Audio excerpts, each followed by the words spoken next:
بعض لوگ جنہیں اس رات کی عظمت اور فضیلت کا علم ہے، دین اور علم دین سے ان کو نسبت ہے، دیکھا جاتا ہے کہ وہ بھی اس کو کوئی اہمیت نہیں دیتے۔ اگر کوئی غلطی سے انہیں اس طرف توجہ دلائے تو فوراً یہ جواب ملتا ہے کہ اس رات میں جاگنا کوئی فرض واجب نہیں ہے۔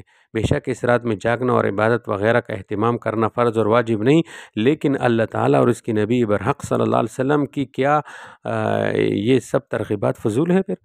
اور اس یہ قابل ہے کہ انہیں غیر فرض قرار دے کر رد کر دیا جائے؟ آخر ان ترغیبات کا کون مکلف ہے؟ اہل علم تو انہی غیر فرض اور غیر ضروری قرار دے کر جو ہے اہل علم تو اس کو ایسے تھوڑے جو ہے وہ بتا کے بس ٹھکرا دیتے ہیں، اور عوام اپنی جہالت اور ناواقفیت کی بنا پر اہتمام جو ہے نہ کرے، یہ بات تھوڑی ہے۔ تو پھر امت میں کون ان پر جو ہے عمل کرے گا؟ ذرا بتائیے، آخرت کے اتنے عظیم ثواب اور رضا الہی اور حصول جنت سے اپنے آپ کو محروم کرنا کیا کوئی کم بات ہے؟ یہ کیا خسارہ نہیں ہے؟ اور کیا یہ چیزیں جو ہے اب بندہ ہر ایک سوچے کہ مجھے یہ حاصل ہوئی ہے؟ تو اگر نہیں تو اس استغنا سے پناہ مانگیے اور استغفار جو ہے وہ کرے۔ تو بس خلاصہ یہ ہے کہ یہ رات بڑی مبارک اور انتہائی اہم ہے، اس کو بے حد غنیمت سمجھا جائے، اور ہر شخص اپنی طاقت کے مطابق زیادہ سے زیادہ عبادات اور اطاعت، ذکر، تلاوت، تسبیح، مناجات، توبہ، استغفار کا اہتمام کرے، اور زیادہ نفلی عبادات اور اطاعت نہ کر سکے تو کم از کم گناہوں سے تو اپنے آپ کو دور ہی رکھے، اور تمام رات کوئی نہ جاگ سکے تب بھی کوئی حرج نہیں، آسانی اور بشاشت کے ساتھ جتنی دیر جاگ کر عبادت کر سکے اتنا ہی کر لے، اور ادنیٰ درجے میں اتنا تو ضرور ہی کر لیا جائے کہ عشاء اور فجر کی نماز باجماعت مع تکبیر اولی کی ادا کرے، اور درمیان میں کسی وقت اگر شب کا آخری حصہ ہو تو زیادہ بہتر ہے، تھوڑی دیر کر کے دعا اور مناجات کرے، اللہ تعالیٰ سے اس شب کی رحمتیں اور برکتیں مانگے اور توبہ اور استغفار کرے۔ حق تعالیٰ کی رحمت واسعہ سے قوی امید ہے کہ وہ اپنے ضعیف اور کمزور بندوں سے اتنا بھی قبول فرمائیں گے اور محروم نہ فرمائیں گے۔ وما ذلک علی اللہ بعزیز۔